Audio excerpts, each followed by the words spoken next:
কয়েক মাস আগে Indian express একটি বড় লেখা ছাপিয়েছিল প্রবীণ সাংবাদিক সুশীলা রামস্বামীর। সেখানে সুশীলা রামস্বামী লেখেন যে আমাদের মনে রাখতে হবে, universities are not industries, teachers are not tools, students are not clients, informations are not knowledge. স্বাধীনতার ৭৫ বছর পরে এটা লিখতে হচ্ছে, লজ্জার, দুঃখের, যন্ত্রণার, কিন্তু এটা ঘটনা। গত সপ্তাহে সুপ্রিম কোর্ট একটি অর্ডার দিয়েছে যে কোটাতে যে প্রতিষ্ঠানটি আছে, যেখানে শয়ে শয়ে ছেলে মেয়ে বিভিন্ন কম্পিটিটিভ পরীক্ষার জন্য প্রস্তুত হন, তাদের ইন্টারনাল রিপোর্ট প্রকাশ করা যাবে না। কারণ এবছর 10 মাসে 26টি ছাত্রছাত্রী আত্মহত্যা করেছে।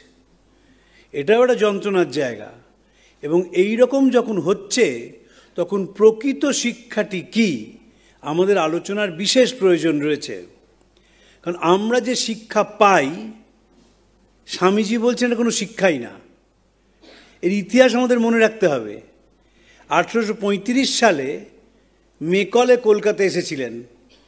এখন যে বাড়িটা বেঙ্গল ক্লাব, সেইখানে ছিলেন। কলকাতার বিশিষ্ট জনদের সঙ্গে কথা বলেছিলেন এবং বিলেতে ফেরত গিয়ে তিনি হাউস অফ কমন্স এবং হাউস অফ লর্ডসের কাছে যে প্রতিবেদনটি রাখেন, সেটি বড় সাংঘাতিক। তিনি বলেছিলেন, আমরা একটা নতুন শ্রেণী তৈরি করব, যারা আমাদের সঙ্গে, যাদের ওপর আমরা অত্যাচার চালাই, তাদের যোগসূত্রের কাজ করবে। তারা দেখতে হবে ভারতীয়দের মতন, কিন্তু চিন্তায়, চেতনায়, কথায়, বার্তায় হবে ইংরেজ। তার কিছুদিন পরে উডস ডেসপ্যাচে বলা হলো ক্লার্ক মেকিং এডুকেশন, এবং এখনও কিন্তু সেটাই চলছে। সে ক্লার্ক মেকিং এডুকেশনের ট্র্যাজেডি হচ্ছে, আমার তো 3 দশক হয়ে গেল খবরের কাগজে, যারা যে বিষয়ে পারদর্শী বলে আমরা মনে করি, তাদের 1 মিনিট বা 2 মিনিট নিজের বিষয়ে বলতে গেলে তাদের কলম চিবি আঁক হয়ে যায়, পারেন না বলতে, কারণ মুখস্থ করে বলা। আমাকে গোপাল কৃষ্ণ গান্ধী একবার বলেছিলেন, তিনি যখন রবীন্দ্রভারতী বিশ্ববিদ্যালয়ের আচার্য ছিলেন, একটি পিএইচডির ভাইভা বসিতে গিয়েছিলেন এবং সেখানে সেই ছাত্রটিকে তিনিও কতগুলি প্রশ্ন করেন। ছাত্রটি উত্তর দিতে না পারায় তার মনে হয় যে ছেলেটি এত নার্ভাস হয়ে গেছে। তিনি বলেন, ঠিক আছে, তুমি সময় নাও, সময় নিয়ে উত্তর দাও। তখন সেই ছেলেটিকে যখন তাও উত্তর দিতে পারছে না, তখন প্রাক্তন রাজ্যপাল মশাই তাকে বলেন যে তোমার সমস্যাটা কি হচ্ছে। তখন সে ছেলেটি কিছুক্ষণ চুপ করে বলে, আসলে সে বছর এই প্রশ্নগুলো কমন আসেনি, তাই উত্তর দিতে পারিনি।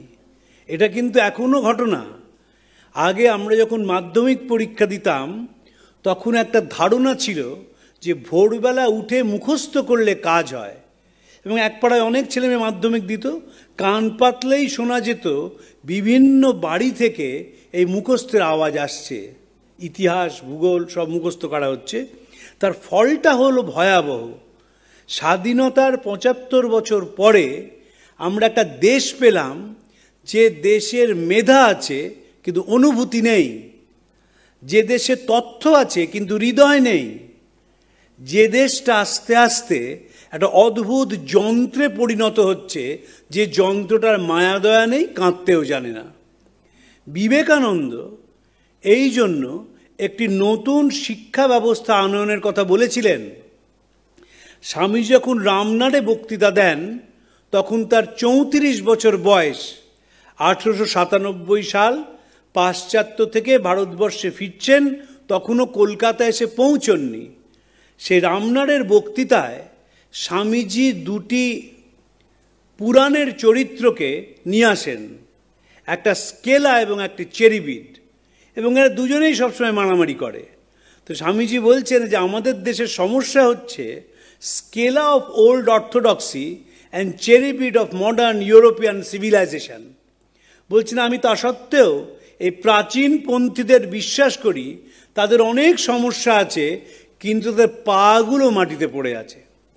আর এই যে আধুনিক ইউরোপীয় সভ্যতায় যারা শিক্ষিত, তারা একটা জিনিস গ্রহণ করে, স্বামীজির ভাষায় আনকোয়াগুলেটেড, আনঅ্যাডজাস্টেড। এবং their head turning turning turning, Swamiji এই শব্দ ব্যবহার করেছেন। এবং তারপর বলছেন weakness is sin, weakness is death, be fearless. আমাদের এই শিক্ষা ব্যবস্থা কিছুতেই আমাদের ভয় শূন্য করতে পারল না। আমি রাজনৈতিক নেতা থেকে আমলা, আমলা থেকে খেলোয়াড়, খেলোয়াড় থেকে শিল্পীদের সঙ্গে ওঠা বসা করি। প্রত্যেক স্তরে একটা অদ্ভুত ভয় কাজ করে, অদ্ভুতভাবে চেয়ারটাকে হারানোর ভয় কাজ করে, এবং সব সময় মনে হয় যার সঙ্গে কথা বলছি তাকে চমকে ধমকে রাখি। এটি হচ্ছে ইংরেজ সভ্যতার, ইংরেজি শিক্ষার সবচেয়ে বড় দোষ ছিল। ইংরেজরা মাথায় ঢুকিয়ে দিয়েছিল যে প্রেসিডেন্সি কলেজে না পড়লে তার শিক্ষা সম্পূর্ণ হলো না, মাথায় ঢুকিয়ে দিয়েছিল।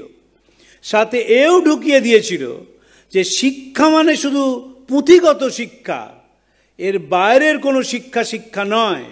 তাই আমরা এদেশে শ্রমের কোনো মূল্য দিলাম না। স্বাধীনতার ৭৫ বছর পরেও একটি মহিলা প্লাম্বার নেই। তাদের বলা হয় যে প্লাম্বিংটা মেয়েরা পারে না। কিছুদিন আগে আমি একজন বাস ড্রাইভারের সঙ্গে ইন্টারভিউ নিলাম, তার নাম প্রতিমা পোদ্দার। তিনি উত্তর ২৪ পরগনার নিমতা থেকে হাওড়া অবধি প্রাইভেট বাস চালান। তার স্বামী সরকারি অ্যাম্বুলেন্সের ড্রাইভার ছিলেন, তারপর ধার কর্য করে এই বড় বাসটি কেনেন। তিনি যখন বাস নিয়ে প্রথম প্রথম বেরোতেন তখন যাত্রীরা উঠতো না, কারণ মেয়েরা আবার বাস চালাতে পারে নাকি। যারা উঠতো না তারা কিন্তু সকলেই প্রথাগত শিক্ষায় শিক্ষিত, অধিকাংশই। তারপরে তার আত্মীয় স্বজন তাকে ত্যাগ করতে শুরু করলো বাস চালানোর অপরাধে। এখন তিনি একজন প্রতিষ্ঠিত বাস ড্রাইভার, এবং তিনি একটা সাংঘাতিক কথা আমাকে বলেছিলেন সেই ইন্টারভিউতে, যে আমি বিশ্বাস করি যদি মেয়েরা কমার্শিয়াল ভেহিকলস বেশি চালায় তাহলে অ্যাক্সিডেন্ট কম হবে, কারণ মেয়েরা নিয়ম করে গাড়ি চালাতে জানে। পরে আমি দেখেছিলাম তিনি কত বড় সত্যি কথা বললেন। আমাদের দেশে যারা পুঁথিগত শিক্ষা পান তারা যে প্রকৃতপক্ষে কিছুই জানেন না, তার উদাহরণ দিচ্ছি। আমরাও সুন্দরবন যাচ্ছি ফরেস্ট ডিপার্টমেন্টের কর্তাদের সঙ্গে। যিনি মাঝি ছিলেন নৌকার, তিনি কিছুতেই নৌকাটা নিয়ে যাবেন না।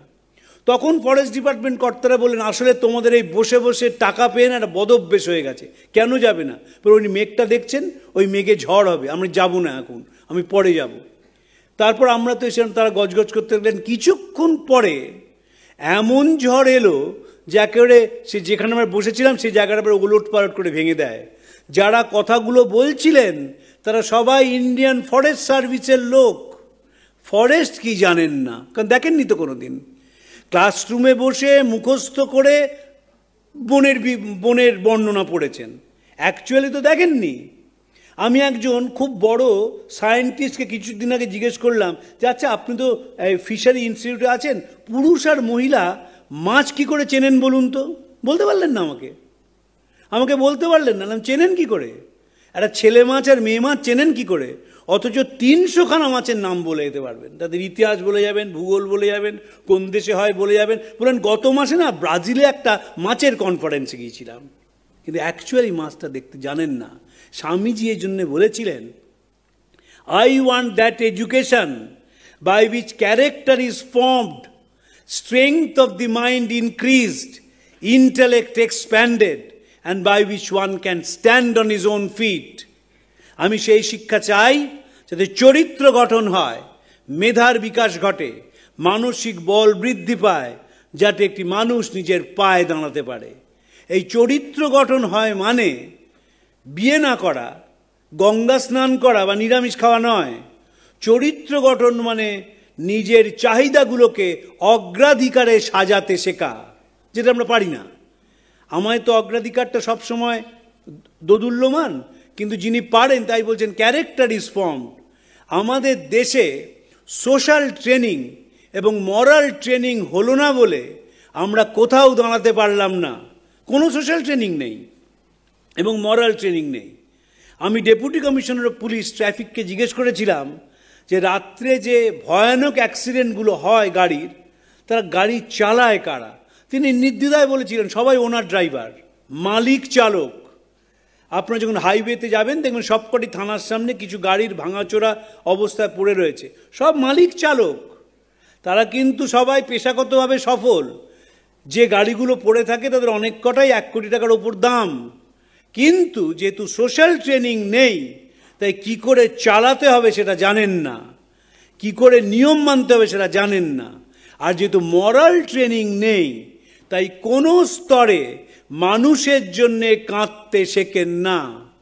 যে শিক্ষা স্বামীজি বলছেন, যে শিক্ষা জনমুখী নয়, যে শিক্ষা মানুষের কথা ভাবতে শেখায় না, সেটা শিক্ষা নয়।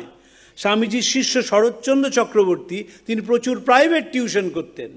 স্বামীজি বলেছিলেন প্রাইভেট টিউশন ছেড়ে দে, বেশি দিন পড়াতে পড়াতে মাথাটা নষ্ট হয়ে যায়, আমেরিকায় চলে যা, বেনারসি শাড়ি বিক্রি কর। সালটা 1898।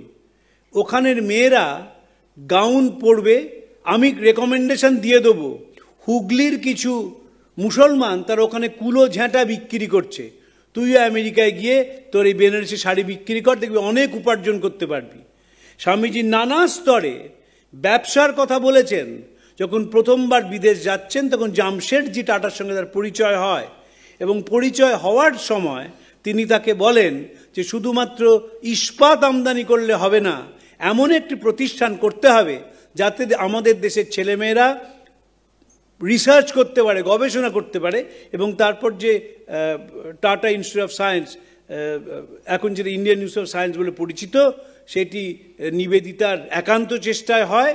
স্বামীজি এবং জামশেদজি টাটা দুটিকে সমর্থন করে গিয়েছিলেন, আমি সে বিষয়ে যাচ্ছি না। কিন্তু গবেষণার জন্য স্বামীজি বলেছিলেন মৌলিক গবেষণা। তিনি তার গুরু সম্বন্ধে বলেছিলেন, our guru was original, we should be either original or nothing. এই মৌলিক চিন্তার কথা স্বামীজি বলছেন, এবং সাথে সাথে বলছেন এমন ব্যবসায়ী দরকার যারা শুধু মুনাফার দিকে তাকাবে না, এবং আমাদের দেশে যারা শিল্পী আছেন তাদের যা তৈরি করা মাল সেগুলোকে আন্তর্জাতিক বাজারে নিয়ে যাবেন। স্বামীজি যেখানেই গেছেন সেখানেই মেলায় যেতে পছন্দ করতেন। শিকাগো কনফারেন্সের পাশে মেলা ছিল। 1895 সালে যখন ইংল্যান্ডে আসেন, ইংল্যান্ডে একটি বড় মেলা হচ্ছিল, সেখানে নিজে স্বামীজি যাননি, কিন্তু স্বামী শারদানন্দজি এবং তার মধ্যম ভ্রাতা মহেন্দ্রনাথকে পাঠিয়েছিলেন।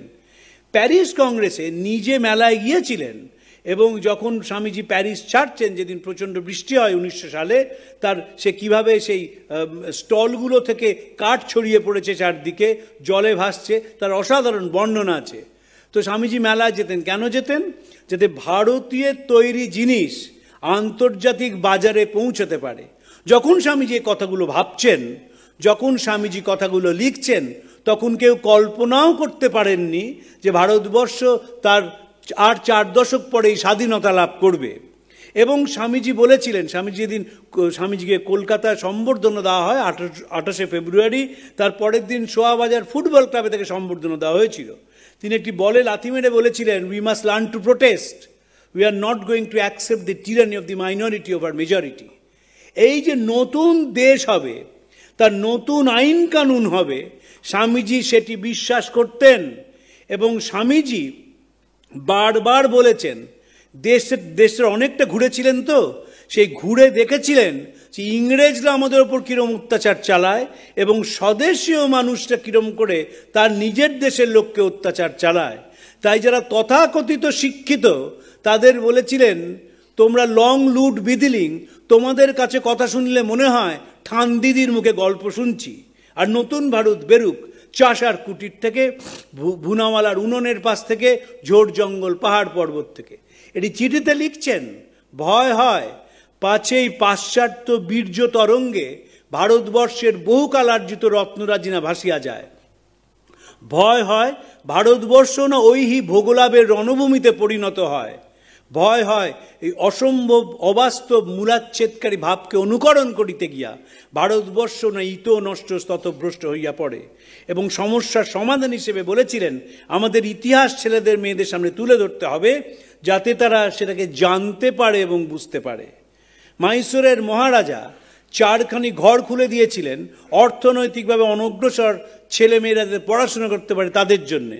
স্বামীজি যখন ইউরোপে আছেন, সেখান থেকে চিঠি লিখলেন, এই জীবন কয়েকদিনের, জীবনের চাকচিক্য কয়েকদিনের, সেই বেঁচে থাকে, সে পরের জন্য বেঁচে থাকে, বাকিরা মৃত প্রেত তুল্য। তারপর বলছেন, রাজা আপনার জন্য প্রতিদিন ঈশ্বরের কাছে প্রার্থনা করি, দারিদ্র এবং অশিক্ষায় নিমজ্জিত লক্ষ লক্ষ ভারতীয়ের জন্য আপনার মন যেন আরো গভীরভাবে অনুভব করে। এপ্রিল মাস 1897 সাল দুটি চিঠি স্বামীজি লিখেছিলেন সরলা দেবী চৌধুরানীকে, ভারতী পত্রিকার সম্পাদিকা, রবীন্দ্রনাথের ভাগ্নী। এবং তার একটি চিঠিতে স্বামীজি শিক্ষার কথা বলছেন, যে শিক্ষাটাই আমাদের দেশের দরকার এবং সব জায়গায় সে শিক্ষাকে নিয়ে যেতে হবে। স্বামীজির যে প্রথম চিঠি আসে 1894 সালে তার গুরু ভাইদের লেখা আমেরিকা থেকে, তার দিন আমরা জানি না, গ্রীষ্মকাল, সেখানে স্বামীজি বলেছিলেন, তারক দাদা, কালীকৃষ্ণবাবু, তোমাদের একটা মতলব দিচ্ছি, সবাই যুক্তি করে সেটা ঠিক করো। তারক দাদা মানে স্বামী শিবানন্দজি এবং কালীকৃষ্ণবাবু মানে স্বামী বিরজানন্দজি। সেই মতলবটা কি? একটা বড় চালা চাই, বরানগরে অনেক গরিব গুরু আছে, তাদের জুটি আনা চাই। তারপর ম্যাজিক লণ্ঠন দিয়ে, গ্লোব দিয়ে তাদের পড়াতে হবে। ওসব পুঁথিপাত্রার কাজ নয়, মুখে মুখে শিক্ষা দাও, যদি পারো তবে বুঝবো তোমরা মরদ, আমার কাজে আসবে। এবং এই যে সে যুগে বলেছিলেন যে যদি একটি কৃষককে আরও ভালো বিজ্ঞানের উপায় শিক্ষা দেওয়া যায়, তারা ভালো কৃষক হতে পারে। শিক্ষাটাকে সব জায়গায় পৌঁছে দিতে হবে এবং সেটি কখনো অনুকরণের শিক্ষা হবে না। স্বামীজি অনুকরণ প্রিয়তাটাকে ঘৃণা করতেন। হে ভারত, এ পরানুবাদ, পরানুকরণ, পরমুখাপেক্ষা, এই দাসসুলভ দুর্বলতা, এই জঘন্য ঘৃণ্য নিষ্ঠুরতা এইমাত্র সম্বলে তুমি উচ্চাধিকার লাভ করিবে। এই লজ্জাকর কাপুরুষত্বের সহায় তুমি বীরভোগ্যা স্বাধীনতা লাভ করিবে। স্বামীজি স্বাধীনতায় বিশ্বাস করতেন। Freedom is the song of the soul. স্বাধীনতার 75 বছর পরে কোথায় স্বাধীনতা?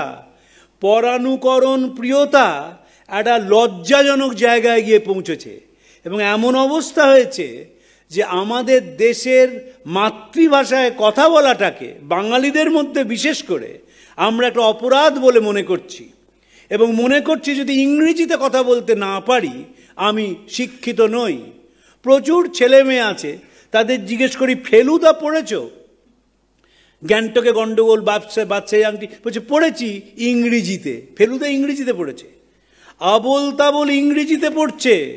নোংরা ছাঁটা, খ্যাংরা ঝাঁটা, বিচ্ছিরি আর ময়লা এমন গোপ্ত রাখতে জানি শ্যামবাবুদের গয়লা, এর ইংরেজি হয় না। চেষ্টা করেছে অনেকে, কিন্তু পারেনি লিখতে, কিন্তু লিখছে, কিন্তু ছেলেমেয়েরা পড়ছে এবং বাবা মা সেটা অনুপ্রাণিত করছেন যাতে এই বিদেশি ভাষাটা জানে এবং দেশি ভাষাটা না জানে। আমরা যে স্কুলে পড়তাম সেখানে পাদ্রীরা একটা অদ্ভুত নিয়ম করেছিলেন, ক্লাস 6 অবধি মাতৃভাষায় পড়ানো হতো, 7 থেকে শুধু অঙ্কটা ইংরেজিতে, 8 থেকে বাকি সব বিষয় ইংরেজিতে পড়ানো হতো, যাতে দুটো ভাষার ওপর দখল থাকে। এবং যদি যে নিজের মাতৃভাষা জানে না সে পরের ভাষাও জানে না, জানতে পারে না, জানা সম্ভব নয়। অরবিন্দ ঘোষ যখন ICS পরীক্ষা দিয়েছেন, যিনি তার বিচার করেছিলেন বিচকফট, তিনি অরবিন্দের সঙ্গে বাংলায় ফার্স্ট হয়েছিলেন, অরবিন্দ ল্যাটিনে ফার্স্ট হয়েছিলেন। জিজ্ঞেস করেছিলেন, ঘোষ তুমি বাংলা শিখো না কেন? বলে I find the language to be trivial. তারপর বাংলাটা শিখেছিলেন এবং এমন বাংলায় চিঠি লিখতেন তার ধারে কাছে আমরা কোনোদিন পৌঁছতে পারবো না। হোলিস্টিক এডুকেশন না হলে কি হয়, মনটাকে ছড়ানো যায় না। আমি সম্প্রতি 3টি বই নিয়ে কাজ করছি। আমাদের এক বন্ধু স্কটল্যান্ড ইয়ার্ড থেকে 3খানি বই নিয়ে এসছে। একটি ভূপেন্দ্রনাথ দত্তের স্বামী বিবেকানন্দ দ্য সোশ্যালিস্ট, 1927 সালে ইংরেজ সরকার ব্যান করে দিয়েছিল। দ্বিতীয় বইটি ভূপেন্দ্রনাথ রায় বাঁকুড়ার এক স্কুলের হেডমাস্টার মশাই বিবেকানন্দ হিন্দুইজম বলে একটি বই লিখেছিলেন, সেই বইটা 1937 সালে ব্যান করে দেওয়া হয়। এবং আরেকটি বই স্বামীজির ওপর, সেই বইটিকেও ব্রিটিশ সরকার 1941 সালে ব্যান করে। এর প্রধান কারণ হচ্ছে ইংরেজরা এই লোকটিকে ভয় পেয়েছিলেন, এই লোকটি কাউকে রেয়াত করে কথা বলতে পারেন না বলে। সিডিশন কমিটি বলেছিল Vivekananda after death has become more dangerous than when he was alive। এবং যত পুলিশ রিপোর্ট আমরা পাচ্ছি, বাঘা যতীনেরও পুলিশ রিপোর্ট বা অন্যান্য পুলিশ রিপোর্ট, দেখা যাচ্ছে প্রত্যেক জায়গায় স্বামীজির নাম রয়েছে। তার কারণ হচ্ছে স্বামীজি মৌলিক চিন্তার কথা বারবার বলছেন, নিজের মতো করে চিন্তা করো, নিজের মতো করে ভাবো, প্রশ্ন করতে শেখো। নিকোলা টেসলা জিজ্ঞেস করেছিলেন যে আপনি যদি আবার পৃথিবীতে আসেন এবং শিক্ষক হন, আপনি কি শেখাবেন? স্বামীজি বলেছিলেন, কিচ্ছু শেখাবো না, শুধু মনঃসংযোগটা শিখিয়ে দেবো। এই যে মনঃসংযোগ শিখিয়ে দেবো, এটাই তো শিক্ষার মূল কথা। শিক্ষা মানে তো কতগুলো তথ্য নয়, শিক্ষা মানে সেটা যেটা মনকে বড় করে দেয়, যেটা সকলের মতকে সম্মান করতে শেখে, সকলের পথকে সম্মান জানাতে শেখে এবং মানুষকে শ্রদ্ধা করতে শেখে। সিডিশন কমিটিতে চ্যাপ্টার 2 হচ্ছে বেঙ্গল। সেখানে দুজনের নাম উল্লেখ আছে, রামকৃষ্ণ এবং বিবেকানন্দ। রামকৃষ্ণকে বলা হচ্ছে যে গদাধর চট্টোপাধ্যায় অ্যালিয়াস শ্রীরামকৃষ্ণ, তিনি মানুষের মধ্যে শ্রদ্ধার ভাব ঢুকিয়ে দিয়েছিলেন।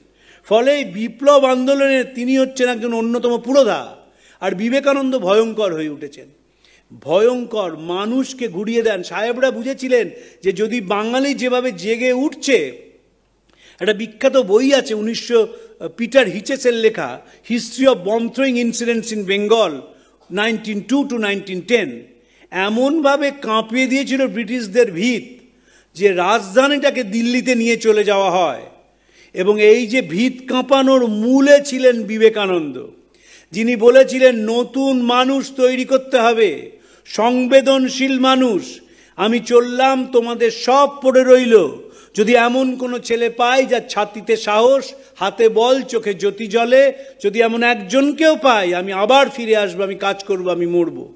এই যে সংবেদনশীল মানুষ, উদার মানুষ, মহৎ মানুষ, যে মানুষ সবাইকে নিয়ে চলবে, সেটি ছিল বিবেকানন্দের স্বপ্ন। আমরা একটা ভয়ঙ্কর অবস্থার মুখোমুখি হচ্ছি। 2030 সালে ভারতবর্ষের জনসংখ্যার 76% হবে যুবক। ওই সময় চায়নাতে 62%, আমেরিকাতে 36% এবং ইউরোপের বাকি দেশগুলোয় 10%-র কম হবে যুবক। এই যে যুবকরা আমাদের আসবে, তারা কেমন যুবক হবে? তারা কি পরানুকরণে মেতে থাকবে? তারা কি বিলাসিতায় ডুবে থাকবে? তারা কি মানুষের থেকে মুখ সরিয়ে নেবে, নাকি সংবেদনশীল, প্রাণবন্ত, জীবন্ত, হৃদয়বান মানুষ হবে? আমাদের এখন সবচেয়ে বড় প্রশ্ন। কারণ গোটা ভারতবর্ষের তথাকথিত শিক্ষিত মানুষ, তারা কিন্তু মানুষের থেকে মুখ ফিরিয়ে দিচ্ছে। স্বামীজি বড় সুন্দরভাবে বলেছিলেন, তোদের বাইরে সত্যগুণ, ভেতরটা ইট পাটকেলের থেকেও শক্ত। আমি বিশ্বাস করি, আস্তে আস্তে আমার বিশ্বাস হয়েছে যে ভারতবর্ষে কোনোদিন মূল্যবোধের চর্চা হয়নি। ওটা যে বলা হয়, ওটা বলার জন্য বলা, কোনোদিন চর্চা হয়নি। যদি মূল্যবোধের চর্চা হতো, তাহলে যে মুহূর্তে মেটেরিয়ালিজম এলো, আমরা এইভাবে গা ভাসিয়ে দিতাম না, দেওয়া সম্ভব ছিল না। আমরা দরিদ্র দেশ ছিলাম বলে হাতে কিছু পেতাম না। ধরুন, যে বাচ্চারা 5 মাইল বা 6 মাইল হেঁটে স্কুলে যায় এবং আসে, সে বাকি সময়টা কি করবে? সে কিচ্ছু করতে পারতো না, হাতে তো কিছু নেই, পরাধীন ভারত। তারপর দেশ স্বাধীন হওয়ার পরও দারিদ্র ছিল নিত্যসঙ্গী। যে মুহূর্তে 90 দশক থেকে আমাদের বিলাসিতার বস্তু এলো, সেই মুহূর্তে থেকে জাতি, ধর্ম, বর্ণ, গোত্র, লিঙ্গ নির্বিশেষে আমরা বিলাসিতায় ডুবে গেলাম। পকেটে মোবাইল রাখতে শুরু করলাম, সেখানে খাওয়া আপেল না দেখালে আমার জাত থাকে না। ট্র্যাডিশন, এই যে কিছুদিন আগে আমাদের মুখ্যমন্ত্রী গিয়েছিলেন স্পেনে এবং মিডল ইস্টে, সেখানে যে কোম্পানিটি আসছে এখানে জামা কাপড়ের দোকান খুলবে, দেখবেন লাইন পড়ে যাবে সে দোকানে, কারণ তারা ব্র্যান্ডেড জিনিস বিক্রি করবে বলে। খুব দুর্ভাগ্যজনক, বিলাসিতার শেষ পর্যায়ে আমরা পৌঁছেছি। আমরা যে শিক্ষা পাচ্ছি তার একটি আলোচনার কথা বলি। মাস 2 আগে ক্যালকাটা ক্লাবে বসেছিলাম, তো একজন কলকাতার বিখ্যাত উকিলবাবু, একজন বিখ্যাত ডাক্তারবাবু, তাদের সঙ্গে গল্প করছিলাম। তো ডাক্তারবাবু উকিলবাবুকে বলছেন, শোন, তোদের কথা আর বলিস না, তোরা না দুপক্ষ থেকেই টাকা নিস, কি বলবো বল, ফিটা একটু কমা। তখন সেই উকিলবাবু বলছেন, তোদের কথা বলিস না, পেশেন্ট মারা গেছে, 4 দিন ভেন্টিলেটরে লিখে দিস। তো এই যে শিক্ষা আমরা পৌঁছালাম, লাভটা কি হলো? আমরা যে রবীন্দ্রনাথের বিখ্যাত কথা, যে আমাদের শিক্ষা ব্যবস্থা হচ্ছে রেল কামরার দ্বীপের মতো, চাকরি তার সঙ্গে চলেছে অনুষঙ্গ হয়ে। রেল কামরাটি ঝকঝকে তকতকে, কিন্তু সহস্র যোজন পথ যেটা অতিবাহিত করে সেটি অন্ধকারে মোড়া। স্কুলের বেঞ্চিতে বসে যে দুলে দুলে ইংরেজি পড়া মুখস্থ করলে শিক্ষাদীপ্ত দৃষ্টির অন্ধতায় সে দেশ বলতে বুঝলো শিক্ষিত সমাজ, ময়ূর বলতে বুঝলো তার পেখম, হাতি বলতে বুঝলো তার গজদন্ত। শহর হয়ে উঠল সুজলা সুফলা টানা পাকা শীতলা, সেখানেই তৈরি হলো আরোগ্য নিকেতন, বিদ্যার কেন্দ্র। আর জলকষ্ট বলো, পথকষ্ট বলো, অজ্ঞান বলো, অন্ধকার বলো, জড়ো হলো কাংসবাদ্য মন্ত্রিত নাট্যমঞ্চের নেপথ্যে নিরানন্দ নিরালোক গ্রামে গ্রামে। দেশের মানুষের বুকের ওপর দিয়ে এইভাবে ছুরি চালানো ইস্ট ইন্ডিয়া কোম্পানি ছাড়া কেউ পারেনি। সেই ইস্ট ইন্ডিয়া কোম্পানি এখনও রাজত্ব করছে। আমাদের 33 কোটি দেবতা নয়, আমাদের দেবতা একটাই, মেকলে, ওই একটি মাত্র দেবতা।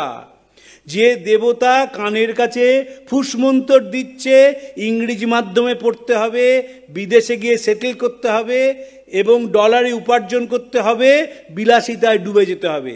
1835 সালে যে লোকটি দোলাচলে ছিলেন, 2023-এ তিনি একেবারে কনফিডেন্ট যে শিক্ষা আমি চালু করেছিলাম, এই শিক্ষাটা চিরকাল থাকবে। আমরা যাদের ওপর আমরা অত্যাচার চালাই তাদের একটা যোগসূত্রের কাজ করব। এবং গ্রামের দিকে আমাদের নজর হলো না। স্বামীজি বারবার বলছেন পৃথিবীর সমগ্র ধনরাজি যদি একটি গ্রামের ওপর উজাড় করে দেওয়া যায়, আর গ্রামের মানুষগুলো যদি মানুষ না হয়, তাহলে সে দেশের কোনো উন্নতি হয় না। মানুষ তো আমরা করতে চাইলাম না। আমরা ছোট বয়স থেকে একটি বাচ্চাকে নায়ের মধ্যে দিয়ে বড় করলাম। তাকে বললাম তুমি মিশবে না, তুমি রোদে পুড়বে না, তুমি জলে ভিজবে না। এই নায়ের সমষ্টি যে বাচ্চাটি বড় হলো, সে বাচ্চাটি বড় শুধু বয়সেই বড় হলো, এমনিতে বড় হলো না। সঞ্জীব চ্যাটার্জির একটি অসাধারণ লেখা আছে। 95 বছরের বৃদ্ধ বাবা তার 77 বছরের ছেলের সম্বন্ধে বলছেন যে আমার পৃথিবীর ছেড়ে যেতে কোনো দোষ, কোনো দুঃখ নেই, শুধু খোকাটার কি হবে তাই ভাবি।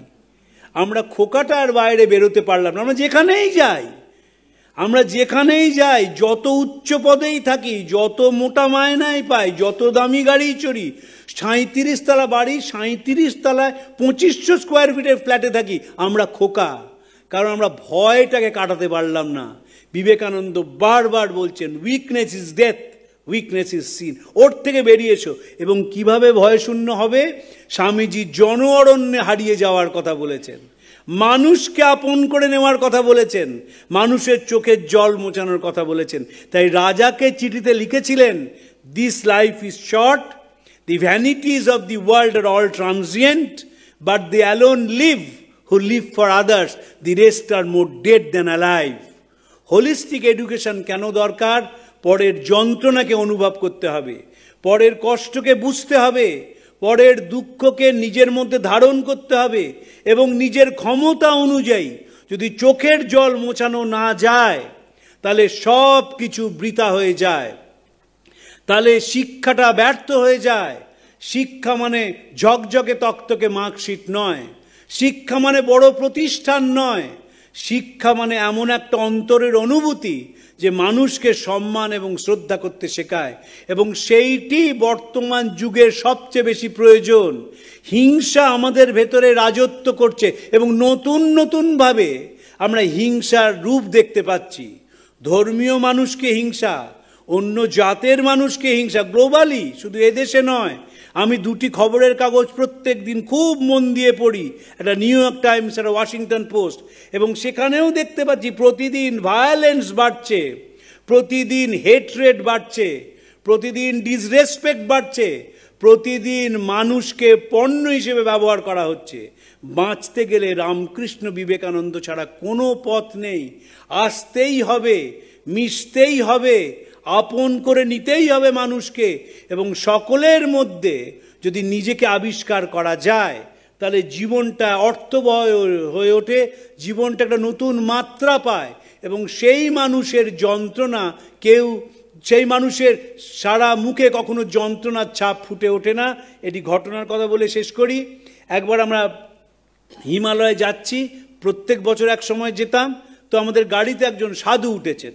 সেই সাধুটি বারবার ড্রাইভারকে বলছেন খুব জোরে গাড়ি চালাতে, অসম্ভব জোরে বৃষ্টি পড়ছে।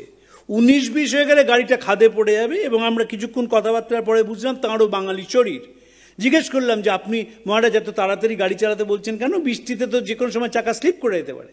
তখন মহারাজ বলছেন তাঁর যে ছোট্ট আশ্রমটি আছে যোশীমঠের পরে, সেইখানে একটা বাজারে খবর চালু হয়ে গেছে যে প্রতিদিন দুপুরে এলে সেখানে গরম গরম খাবার পাওয়া যায়। তো আজকেও তো লোকে আসবেন, কিন্তু যদি তালাবন্ধ দেখেন তারা ব্যর্থ মনোরথে ফিরে যাবেন।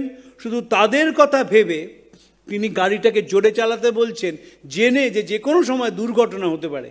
এই যে মানুষের জন্যে কান্না, মানুষের জন্যে ভাবনা, এটি আমাদের আনতেই হবে। স্বামীজির শরীর চলে যাওয়ার 10 দিন আগে একটা কথা বলেছিলেন শিষ্যকে, যখন মানুষের কষ্ট দেখি তখন মনে হয় রেখে দে তোদের ঘণ্টা নাড়া শাঁখ বাজানো, মানুষের জন্য কিছু করি। মানুষের জন্য আমাদের করতেই হবে, নিজেরা বাঁচতে, পরিবারের মানুষদের বাঁচাতে, সমাজ এবং দেশকে বাঁচাতে। পূজনীয় মহারাজকে প্রণাম জানিয়ে আপনাদের নমস্কার জানিয়ে আমার বক্তব্য শেষ করছি।